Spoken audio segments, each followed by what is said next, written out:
Hey guys, how's it going?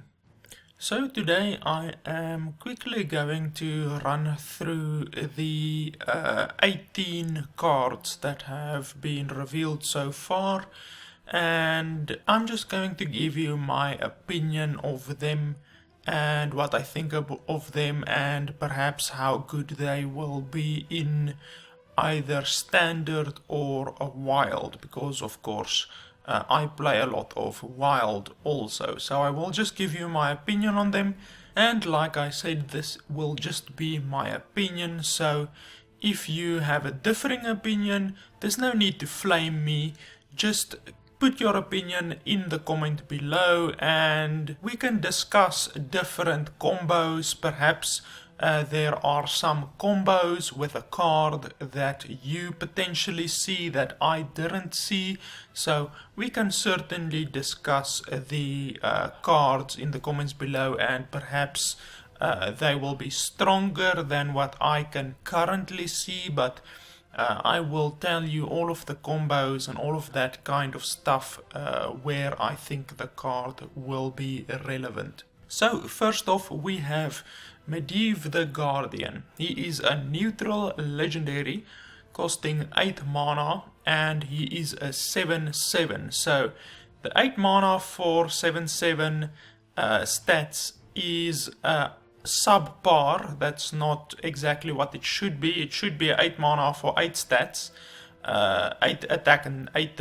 HP, but the cool thing about this legendary is that you get a weapon. So whatever class you are, you can be a mage, you can be a shaman, a warrior, a rogue, paladin, anything like that. You will get a weapon. Now you can attack with this weapon if you really want to, but the effect of this weapon is after you cast a spell, summon a random minion of that cost. So if you play this card and the next turn you play Flame Strike or something like that, then you will summon a 7 mana minion. Or if you play a Fireball, or if you play Kill Command or Assassinate as a rogue, anything like that, whatever mana you spent on that spell, you will get a free random minion of that same cost. Now, of course, there's a chance that if you play a 2 mana spell, that you will get something like Doomsayer, so you should always remember that and be aware of it. But probably all of the other times, except with Doomsayer, this card will be really good. And yeah, in my opinion, it's a really strong card. This will probably be a card that can be included in any deck that runs any spells. Obviously, if you are playing a deck with very low cost spells, like if you only have magic missiles or arcane shot, or if you're a paladin and you only have a bunch of secrets, then this spell or this minion Medivh will not be really good.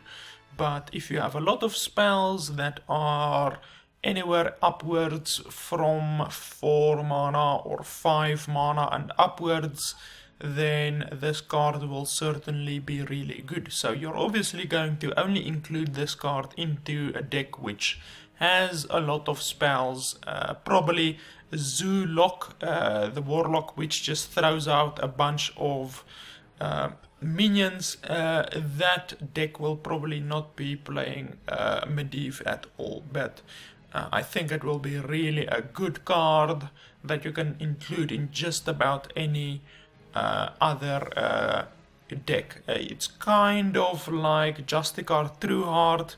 It's like no matter what deck you put this in, it will probably always be good. It's basically like that. So yeah, this card will certainly be seeing a lot of play in my opinion. So next up we have Barnes. Now Barnes summons a 1/1 copy of a random minion in your deck.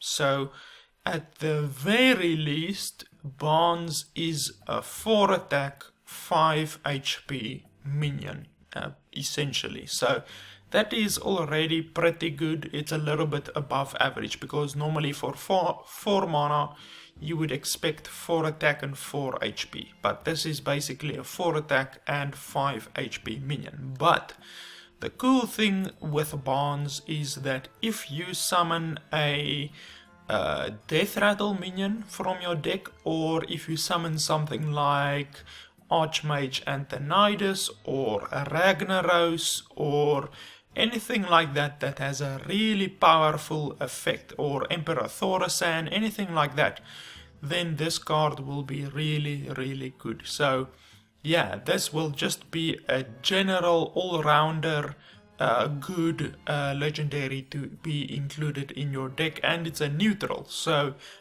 any class can put this into their deck. So it's really quite a good legendary in my opinion, especially if you're running anything like Death Rattle deck that has N'Zoth in it also, since Death Rattles will be really good. Imagine if this thing pulls a Savannah Highmane from your deck.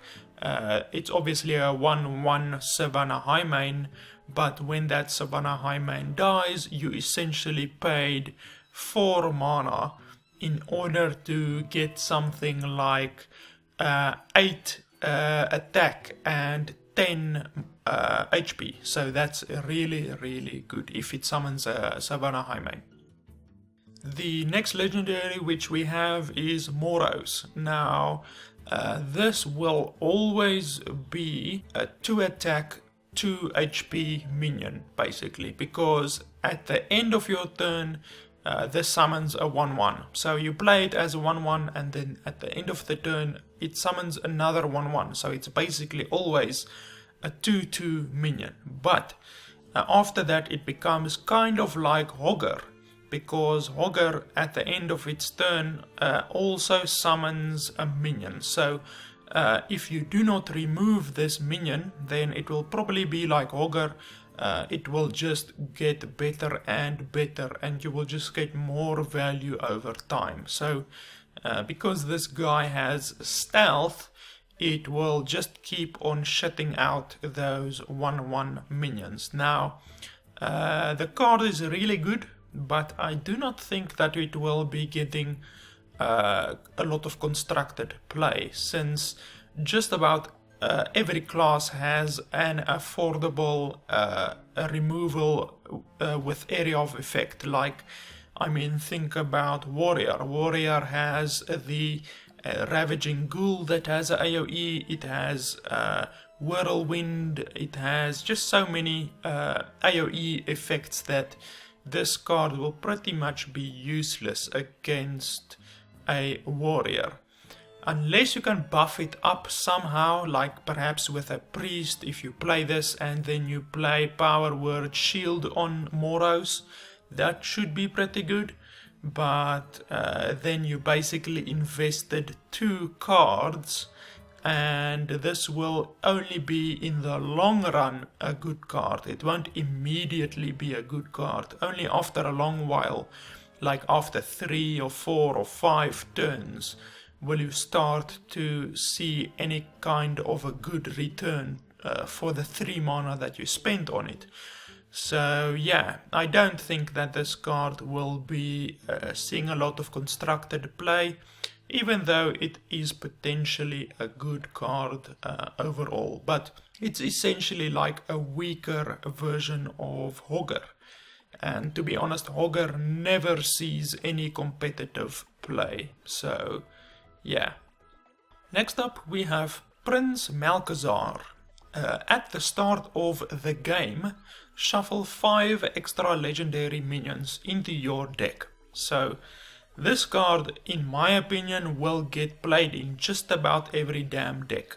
The cool thing about it is that it is a demon, so it will be slightly more powerful in a Warlock deck, simply because it is a demon. Now, there have been some opinions given about this card by some people on social media, and they say that this card is actually weak, since it reduces the, shall we say, effectiveness of your deck. So basically, if you have a deck that has 30 cards in it and all of those cards are good cards, like all of those cards are very good cards, then Prince Malkazar could potentially put 5 weak legendaries into your deck. So that would mean that you have 30 very good cards, and now you have 5 weak legendaries flushed in there. So, like, let's say if Prince Malkazar potentially gives you 5 Surfinly Murgletons, that will obviously be bad, but the chances of that happening is really quite low. In my opinion, this card will almost all of the times be really good. I really don't see a situation where this card will be bad, except potentially in wild constructed. This card could put a Flame Leviathan into your deck, and then when you draw the Flame Leviathan, your entire board gets damaged by 2 damage. But that is really quite low. The chances of that happening is quite low. And potentially it's good for you, because the effect of Flame Leviathan isn't always bad. Sometimes you don't have anything on the board and it can actually save your life. So that is a very low chance scenario, and it will only happen in wild constructed. It won't happen in standard. So in my opinion, this card will be seeing a lot of play. I will certainly be putting it in a lot of my decks, like all of my decks, to be honest, because it also reduces the fatigue timer. So you will go into fatigue 5 turns after your opponent has gone into fatigue. So fatigue decks will see a lot less play if this card is getting played a whole lot. And yeah, I really think it's an awesome legendary. It might even be the strongest legendary in the entire expansion. It so far is the strongest legendary in the entire lineup which have currently been unveiled, but the entire adventure hasn't been unveiled yet. So far, in my opinion, this is the strongest one, but there are still like more than 50% of the cards that have to be revealed. So yeah, in my opinion, really strong card, and I will certainly be playing it in all of my decks. Next up we have the Curator. Now this is a 7 mana 4/6 with Taunt, so that's really weak. But the battle cry makes up for it. This allows you to draw a beast, dragon and murloc from your deck into your hand. So this is really good in any deck that you specifically build to have a beast, a dragon and a murloc in. I cannot really think of any decks that currently are played in wild or in constructed that traditionally have a beast, a dragon and a murloc. I really can't think of any decks that traditionally have that kind of a combination. So new decks will have to be created. So you will basically have to include something like a Drake into your deck, and then potentially a murloc. What's that other one that pulls the 2 cards for each opponent? That's potentially a good murloc to include in any deck. And then a beast. There are quite a few beasts which you can include, so potentially you can put a beast, a dragon and a murloc into your deck specifically with this card. And this card is a mech, so it could potentially also be seeing a lot of play with mech decks, although it is a little bit counterproductive to put a dragon, a beast and a murloc into a mech deck, since the dragon, beast and murloc won't have any synergy with your mech deck. So yeah, I don't really think this is a good legendary.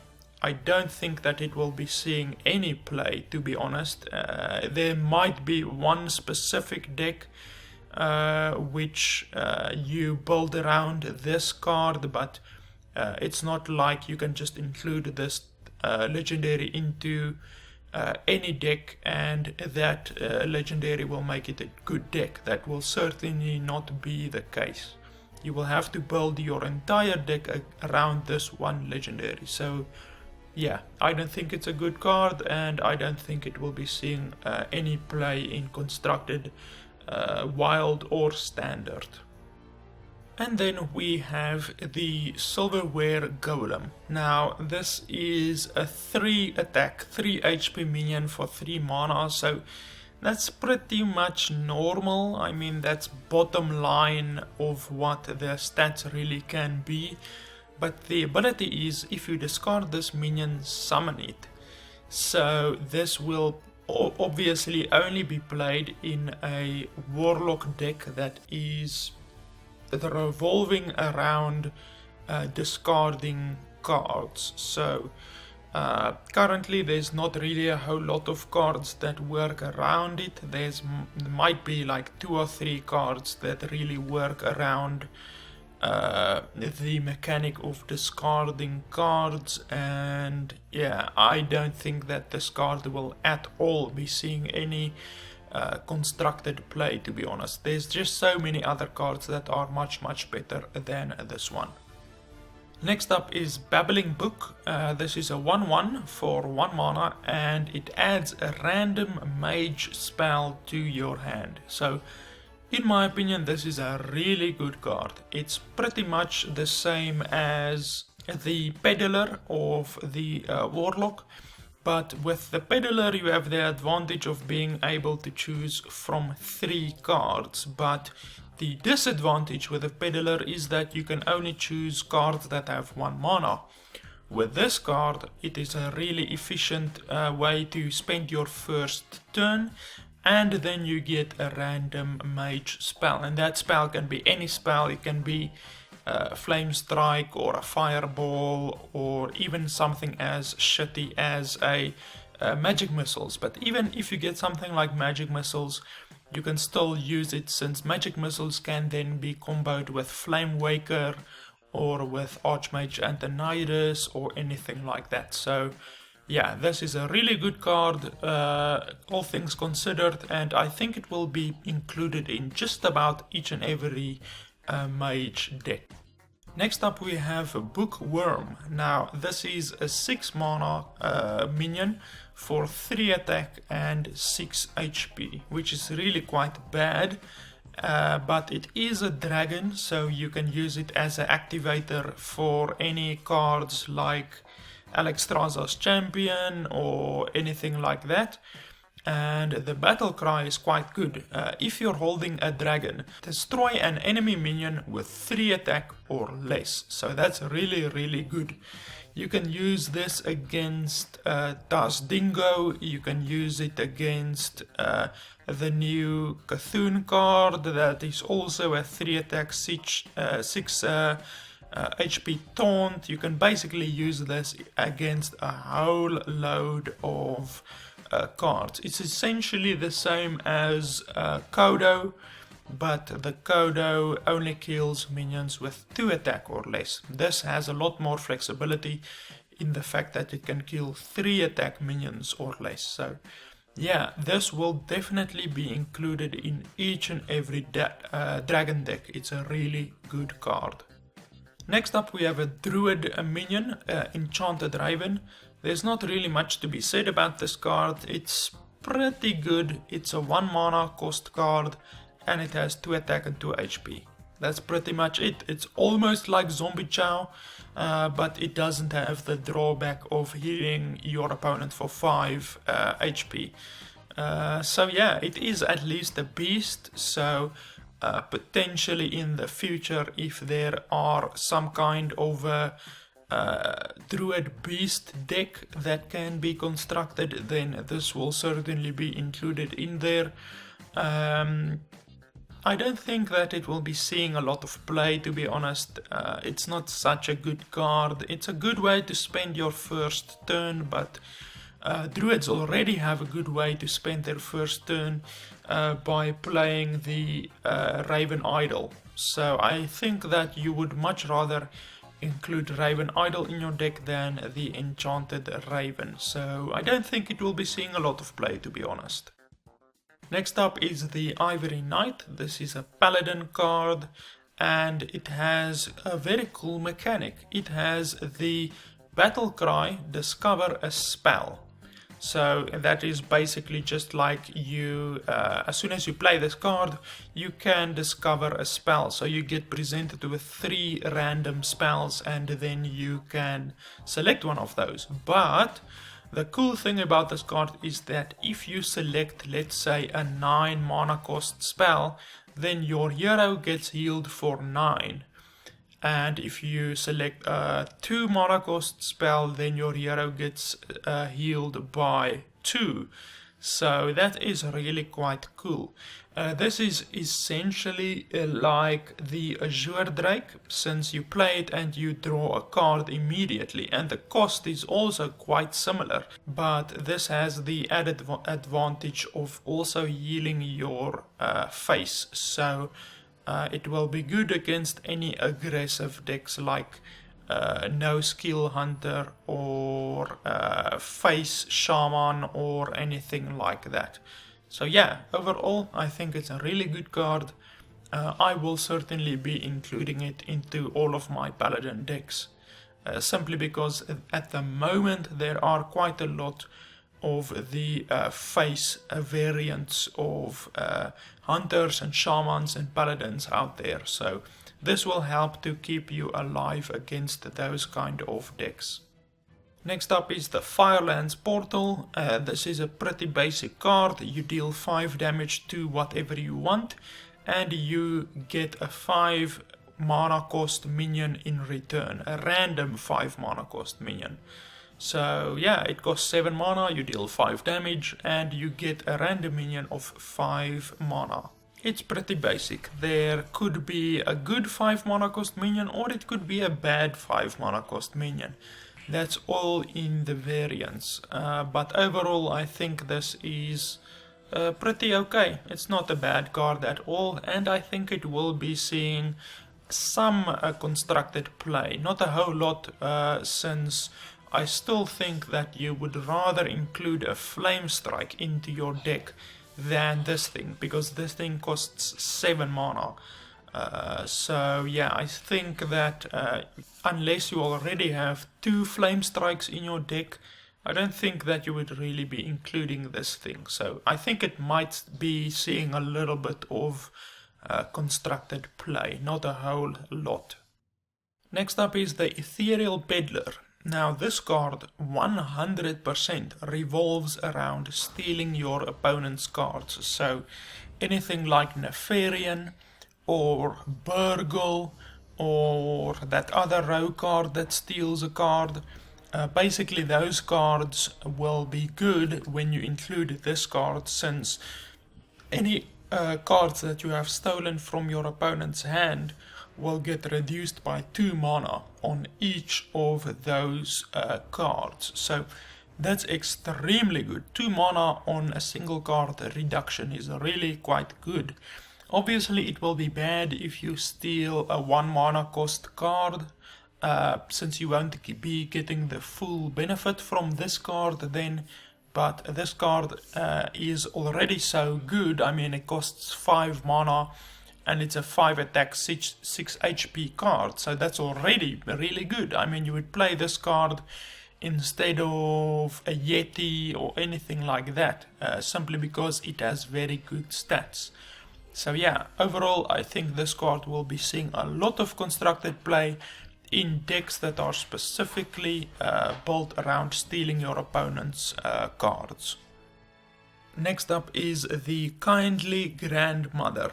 Now this is a 2 mana cost minion that has 1 attack and 1 HP, and it is a beast also, and it's a hunter exclusive card. But this card's death rattle is quite powerful. It summons a 3/2 beast, so when it dies it summons a 3/2 beast. So this is basically a 2 mana cost minion that gives you 4 attack and 3 HP, so that is incredibly good. I mean, even if it was a 2 mana cost minion for 2 attack and 3 HP, or 3 attack and 2 HP, then that would be good.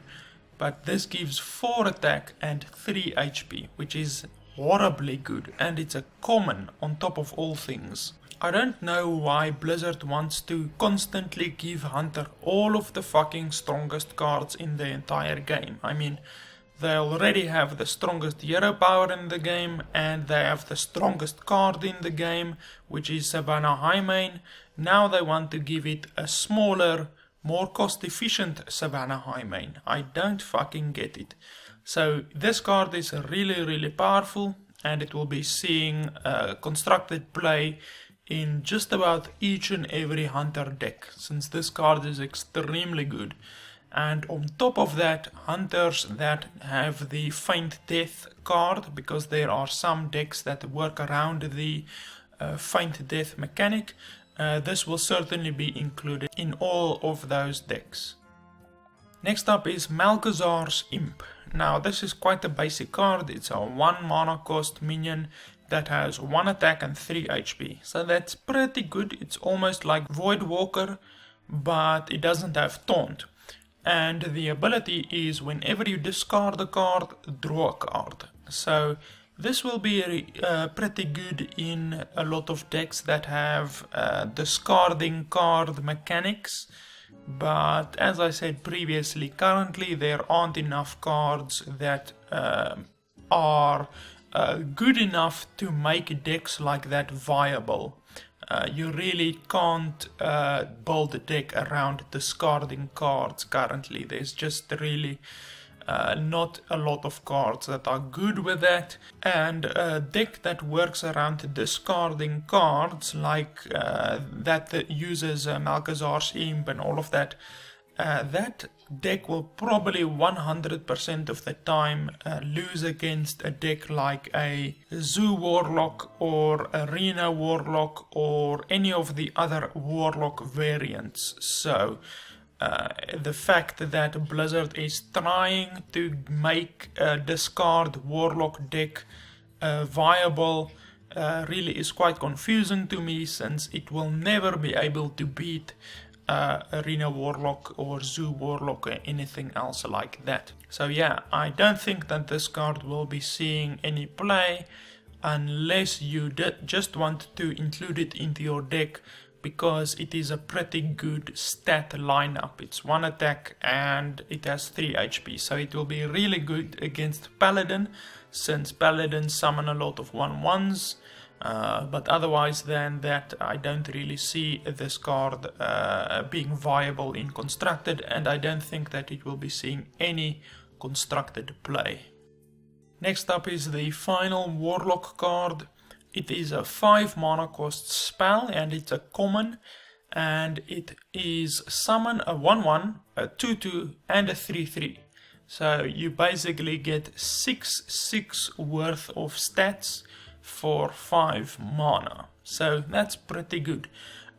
Currently it is not known whether any of the minions, the 1/1, the 2/2 or the 3/3, have any effects, or whether there may be beasts or mechs or dragon or anything like that. I do not think that they will be. I think it will just be normal cards, like normal minions. But if potentially they are mechs or something like that, or maybe even demons, since it is a Warlock card, then the card will be much better than what it currently seems like. But currently it doesn't seem like a really good card. There are other ways that you can spend 5 mana in order to get 6 worth of stats, like the Silverhand Knight or corrupted healbot or anything like that. So the card is not bad, it's a pretty cool card, but I don't think that it will be seeing just about any constructed play, to be honest.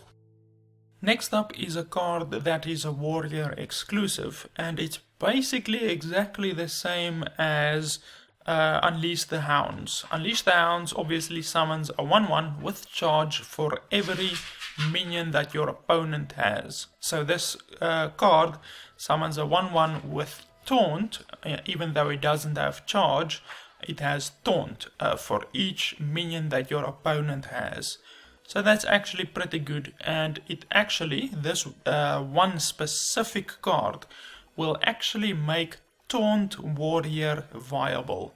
I can already foresee that Taunt Warrior will become a thing, because it kind of is a thing already, but there wasn't really a card that made the whole mechanic of buffing your Taunt minions with bolster all that powerful. But this card is the card that will make Taunt Warrior viable, and if you pull off the combo with Protect the King into the bolster card, then your opponent is going to just absolutely shit themselves. So yeah, Protect the King I think will be extremely good, and it will be monumentally good in the Taunt Warrior deck.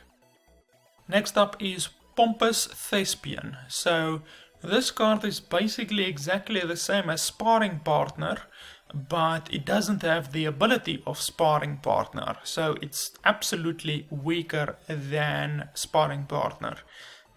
So yeah, it's basically a 3 mana cost or a 2 mana cost minion with 3 attack and 2 HP, and it has Taunt. There's not much else that can be said about it. It is a pretty good card. It will certainly be used in decks that are trying to protect their face, and it might even be used in the Taunt Warrior deck, since it is a relatively cheap Taunt minion, and there aren't a whole lot of cheap Taunt minions.